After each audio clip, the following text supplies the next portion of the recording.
I think there is pronouncement that are done at political rallies. Like I said, Wakili equally touched about it, that some of these is a political phase.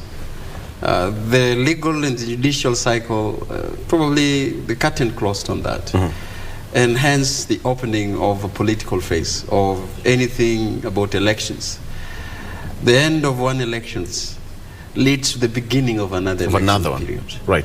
And that's by it happens. And you mentioned, you're asking, could this be a reminiscent of what we saw in 2017? Mm-hmm. Even on 2013? Yes, there is a resemblance of that. Because you remember that even on 2013, after the Supreme Court led by Judge Willy Mutunga threw away a petition, the Honorable Raila Odinga began immediately to poke holes on the legitimacy and the ruling of that court. It's only 2017 that was ruled on his favor. And after that, he began addressing issues of IEBC. It is the same script that you're seeing. In 2017, you remember IEBC cannot do a repeat of elections. Mm-hmm.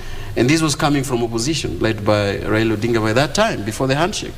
That IEBC, if the Supreme Court had ordered for repeat election in 2017, Wafula Chebukati was not going to do that elections. It was sustained onslaught on IEBC. Mm-hmm. Same to 2022. So I think that, one, the reason as to why I tell you it's the beginning of a political phase is that we are seeing, after elections, all the political big players, and you've mentioned the two big wigs, any decision, anything they do is to rally together, the political wings together. You see, our president, and sometimes I always want us to be fair to the president, because I want our assertions always to be very fair. That far from being the president of the Republic of Kenya, he's a political leader. Yes. He's a politician.